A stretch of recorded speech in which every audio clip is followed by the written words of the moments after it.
There is a woman at your office who has worked beside you for 6 years, and you do not know if she is married. You do not know if she has children. You do not know where she went last summer, even though she was gone for 2 weeks. She never mentions it. She never posts it. And somehow, this bothers you more than it should. Because here is the strange part. She is not cold. She is not distant. She laughs at the right moments. She remembers your birthday. She asks how your mother's surgery went. She is, by every measurable standard, warm. And yet there is a door in her that never opens, a room you are never invited into, and you have started to wonder if that door hides something broken. It does not. It hides something whole. Somewhere on this planet, right now, there is a version of you standing at the edge of a sunset, phone in pocket, choosing not to take it out. And somewhere else, a person is scrolling through hundreds of photographs of other people's lives, feeling the quiet ache of not measuring up to a highlight reel that isn't even real. 2 different choices, 2 different nervous systems. And by the end of this, you will understand which one is actually the healthier mind, because the answer is not what you have been trained to believe. Stay with me, because what we are about to uncover about the people who never post is going to change how you see every quiet person in your life, including, possibly, yourself, the ones who watch. Psychologists have a word for them. They call them lurkers. The word sounds sinister on purpose. It conjures a figure hiding behind a curtain, watching, never participating, somehow suspicious for the simple act of staying silent. But the reality is almost the opposite of the word. Research suggests that somewhere between 30 and 40% of all social media users fall into this category. People who open the apps daily, who scroll for minutes or hours, who absorb everything happening in the lives around them, and who post almost nothing themselves. That is not a small fringe group. That is 1 in every 3 people you know. Your coworker, your cousin, possibly your own mother. And for years, the assumption has been that these people are missing something. That they are shy or lonely or somehow behind the rest of us in the great social experiment of the internet age. But a study published in the journal Frontiers in Psychology went looking for the real explanation. And what researchers found was not a deficiency. It was a defense mechanism, and a remarkably intelligent one. The study found that when the pressure to perform online collides with the fear of being judged, something inside a person quietly gives way. Not loudly, not dramatically. It is not a breakdown. It is a shutting of a door. The combination of comparing yourself to others, worrying about privacy, and feeling pressure from people around you creates a specific kind of exhaustion, a mental fatigue that researchers link directly to anxiety. And the nervous system, when faced with that exhaustion, does something remarkably self-protective. It stops trying to speak. It starts only listening. Translate that into a Tuesday afternoon. A woman finishes a long, difficult day. Her back aches from standing. Her patience is worn thin from a conversation with her teenager that went nowhere good. She opens her phone to unwind, and instead she is met with an engagement announcement, a beach vacation, a home renovation reveal, and a stranger's 6-pack abs at 52 years old. She did not ask to compare her exhausted Tuesday to someone else's curated highlight, but her brain does it anyway, instantly, before she can stop it. This is the invisible tax that every person who opens these apps pays, whether they post or not. But the ones who choose not to add to the performance, they are not being antisocial. They are refusing to hand over more material for someone else's comparison spiral. They have quietly decided that they will consume the show, but they will not appear in it. And that decision, small as it looks from the outside, is rooted in something far deeper than shyness. It is rooted in a theory of the self that goes back nearly 70 years. And once you understand it, you will never look at a silent profile the same way again. The mask and the stage. In the 1950s, a sociologist named Irving Goffman proposed something radical for its time. He said that human life is not simply lived. It is performed. Every interaction we have, he argued, involves a kind of theater. We are constantly managing an audience, whether that audience is a coworker, a neighbor, or a room full of relatives at a holiday dinner. We choose our words. We control our expressions. We present a version of ourselves calibrated to how we want to be seen. Goffman called this impression management, and he wrote about it decades before anyone could have imagined a billion-person audience watching from the palm of your hand. Because that is what changed. The theater used to have walls. It used to end when you walked home from the party, took off the mask, and became yourself again in the privacy of your own kitchen. Now the stage never closes. What you post at 11 at night is still visible at 11 the next morning and the morning after that. And 5 years from now, when someone scrolls back through your history during a slow moment at work. One awkward sentence spoken at a dinner party is forgotten by the following week. One awkward sentence posted online can be screenshotted, saved, and revisited indefinitely. The permanence changes everything about the psychological weight of speaking at all. So think again about that quiet coworker, the one whose door never opens. She is not failing to perform. She is simply recognized, on some level she may not even be able to articulate, that stepping onto that stage means auditioning forever, and she has decided the role is not worth the run. Here's where it gets interesting, though, because not all silence is equal. There is a version of staying quiet that comes from fear, and there is a version that comes from strength, and on the surface they look identical. Both involve someone who does not post. Both involve someone who keeps their life private. But underneath, they are opposites, powered by entirely different engines. And understanding which engine is running inside a person, or inside yourself, requires looking at a psychological framework most people have never heard of: the engine underneath. In the 1980s, two psychologists named Edward Deci and Richard Ryan developed something called self-determination theory. At its core, the theory makes a simple claim. Human beings function best, feel most fulfilled, and experience the deepest sense of well-being when they feel a sense of autonomy over their own choices, free from outside pressure and external validation. Now hold that idea up against the architecture of social media. Every mechanism of these platforms is built to do the opposite of autonomy. The like button exists to outsource your sense of worth to strangers. The follower count exists to quantify your value in a number that fluctuates based on other people's approval. The algorithm rewards you with attention precisely when you conform to what performs, well, not necessarily what is true. It is, structurally, a machine designed to make your self-worth dependent on external judgment. A person who has built their sense of security from the inside out, someone whose confidence does not require a chorus of strangers agreeing with them, experiences that machine as fundamentally uncomfortable, not because they are weak, because the machine is asking them to hand over something they have already secured for themselves. Picture two sisters. One of them posts every milestone, every dinner out, every small victory, and waits, phone in hand, refreshing for the validation to arrive.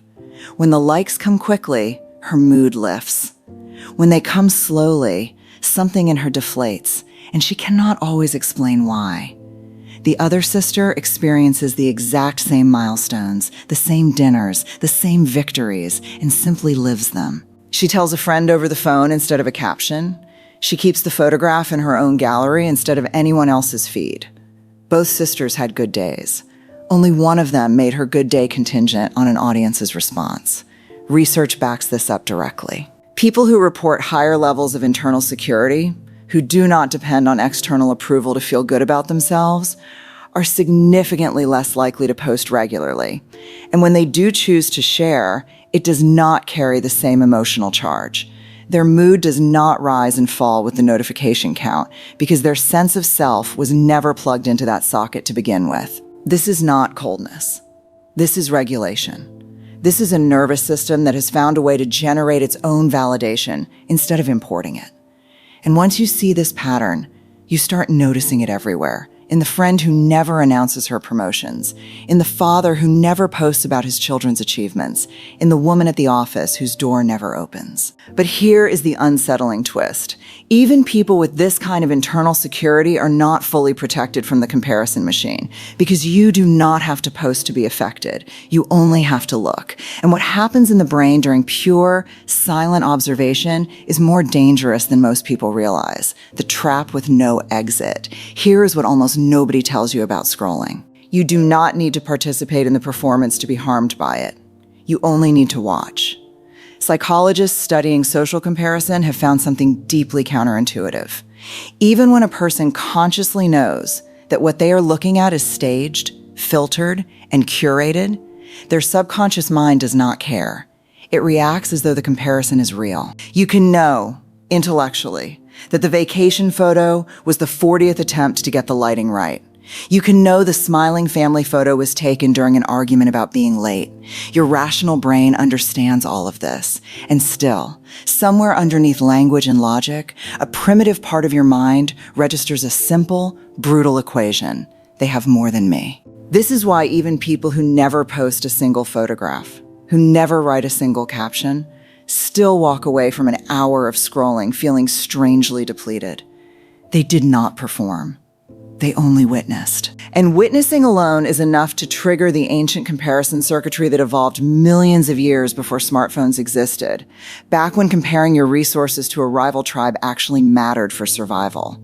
This is precisely why an entire category of people has found what can only be described as a loophole. They will not touch photo-sharing platforms, will not open the apps built around personal image curation, and yet they will happily lose 3 hours to a long-form video essay about ancient Rome or ocean biology or the history of a failed empire. Why the difference? Because long-form video consumption asks nothing of the viewer's identity. Nobody is tracking whether you liked the video. Nobody notices if you have not uploaded anything in 3 months. There is no profile to maintain, no image to manage, no audience silently grading your worth based on your last post's engagement. It is pure consumption without the tax of performance. You get to learn, laugh, feel moved, and walk away unchanged in the eyes of anyone watching, because nobody is watching you at all. This single distinction explains an entire generation of viewing habits that confuse marketers and platforms alike. It is not that these people dislike connection. It is that they have found the one form of connection that does not require them to be seen in return. And once a person tastes that kind of unconditional consumption, unburdened by self-presentation, something shifts. They begin to crave that same freedom in every other corner of their life, including, most surprisingly, in their friendships. 5 people who actually know you. There is a quiet mathematics happening beneath every human relationship, and most people never stop to calculate it. If you have 1,000 followers who liked your last post, how many of them know that you have not been sleeping well this month? How many of them know the real reason you have been distant with your sister? How many of them would show up at your door at 11 at night if something went wrong? Now count the people who would. For most people who avoid heavy posting, that second number is small. 3, 5, maybe 7. And that number, small as it looks against a follower count in the thousands, is the number that actually predicts happiness. Decades of research on well-being point to the same conclusion again and again. It is not the size of your social circle that determines your life satisfaction. It is the depth. 10 real conversations. The kind where you say the thing you were afraid to say and someone stays anyway, will do more for a person's mental health than 10,000 passive reactions to a photograph ever could. People who choose not to broadcast their lives are frequently, quietly, building this exact kind of depth instead. They are not investing energy in maintaining an audience. They are investing it in maintaining a small number of relationships that can hold weight. And this requires something the performance economy does not reward at all. It requires attention. Here is the part that surprises people the most. The ones who do not post are often the most observant people in any room. They notice the friend whose posting frequency suddenly dropped and quietly check in, privately, without making it a public gesture. They notice the slightly different tone in someone's captions, the story that feels performed just a little too hard, the smile in a photograph that does not quite reach the eyes. They are not checked out of other people's lives. They are paying closer attention than almost anyone because their attention is not divided across an audience. It is focused, like a narrow beam of light instead of a wide, thin haze. This trait connects to something psychologists describe using two contrasting terms. Public self-consciousness is the constant awareness of how you appear to others. Private self-consciousness is the awareness of your own internal thoughts, feelings, and values, independent of any audience. People who avoid posting tend to lean heavily toward the second. Instead of asking, how will this look to other people? They ask, how does this actually feel to me? And that single shift in the question being asked changes the entire architecture of a person's inner life. Because when you are not constantly managing how you are perceived, something opens up. Mental space. Room to actually sit with a hard question instead of performing an answer to it. Room to build an identity from the inside, brick by brick, instead of assembling one from the outside based on what earns approval. This is not overthinking. This is one of the quiet forms of emotional intelligence that almost never gets named because it does not announce itself. It simply exists privately in people who have learned to live without applause. But there is one final layer to this, the deepest one, and it explains why some experiences seem to lose something the moment they are shared and gain something powerful the moment they are kept. The ownership of an unphotographed life. Think of the last truly beautiful moment you experienced, not a milestone, not an achievement, something smaller. A particular color the sky turned one evening. A conversation with an old friend that went somewhere unexpectedly honest. A meal cooked slowly, alone, in a quiet kitchen, with nowhere else to be. Now ask yourself honestly, did you reach for your phone during that moment? And if you did, what happened to the moment the instant you did? There is a specific kind of erosion that happens the second an experience becomes content. The sunset that was simply beautiful becomes a sunset that must be captured correctly. The angle matters now. The lighting matters now. A part of your attention leaves the actual sky and moves into the frame of the photograph, into the imagined reaction of whoever will see it later. The moment splits in two. Half of you is present. Half of you is already curating. People who choose not to post are often, without realizing it, protecting themselves from this exact split. They are choosing to let the sunset simply be a sunset. They are choosing to let the conversation be a conversation, not a future caption. And in doing so, they are preserving something that modern life has made shockingly rare, a fully undivided experience. This is not about hiding. This is not about fear of judgment, although fear plays a role for some. At its healthiest, this choice is about something closer to ownership. It is the quiet, private declaration that says, this moment belongs entirely to me, and its value does not depend on being witnessed by anyone else. An achievement is not diminished by staying unannounced. If anything, some research suggests the opposite. People who keep certain goals and successes private, rather than announcing them for early validation, often show stronger follow-through and a deeper, more internally rooted sense of satisfaction once the goal is actually reached. And here's the paradox that almost nobody talks about, the one sitting quietly underneath this entire conversation. The very traits that lead someone to avoid social media, the desire for control, the capacity for self-reflection, the internal security, are the exact things these platforms promise to deliver in the first place. Connection, community, authentic self-expression. Instead, an entire industry built around those promises accidentally created a performance economy so demanding that genuine authenticity became the rarest currency on it. A place where silence became strange, and speaking constantly became the expected norm, until choosing not to speak started to look like the unusual choice instead of the natural one. The people who step back from that stage are not rejecting connection. They never were. They are rejecting the terms it was offered on. They are saying, quietly, without announcement, I will still connect with you. I will still show up for you. But it will happen face to face or voice to voice in real time, without a camera deciding the angle. So consider the quiet ones in your life differently now.